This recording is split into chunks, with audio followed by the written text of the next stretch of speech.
جبهه آزادی افغانستان که به ضد رژیم نو طالبان مبارزه مسلحانه میبرد، روز 16 اپریل سال 2023 با نشر یک بیانیه بعد چند روز گزارش‌های ضد و نقیض خبر کشته شدن فرمانده ارشدش اکمل امیری را تصدیق کرد و گفت قماندان امیری در یک نبرد با نیروهای طالبان در سالنگ جنوبی به شهادت رسید. جبهه آزادی در اظهاراتش طالبان را محکوم کرده است که با گذشت قریب یک هفته بجز از جنازه نعیم سولنگی، جنازه های کشته شده های دیگر را تا به حال به نزدیکانشان نداده است. طالبان با وجود تحویل جنازه آن یک نفر از کشته شده های جبهه آزادی به نزدیکان نعیم سولنگی اجازت ندادند که او را با تشییع نماز جنازه به خاک بسپارند.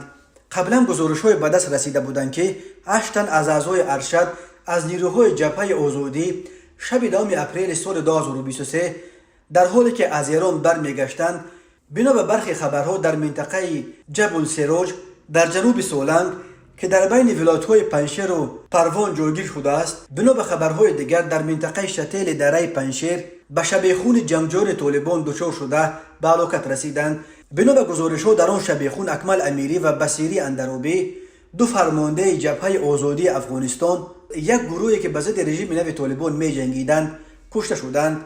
وزارت مدافع طالبان قبلا با انتشار اطلاعیه گفت که عملیات نظامی علیه جبهه آزادی از طرف گروه 221 شهید آفتاب در سولنگ انجام شده.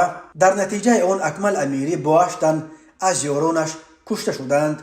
اکمل امیری و بصیری اندروبی از نظامیان حکومت قبلی بودند. اکمل امیری در ولایت کپسیا تولد شده، اکادمی نظامی به نام مارشال فهیم را در کابل ختم نموده است. او تا سقوط کابل مسئول عملیات ویژه نیروهای مخصوص ارتش افغانستان بود. بصیری اندروبی نیز از افسران نیروهای ویژه ارتش افغانستان بوده.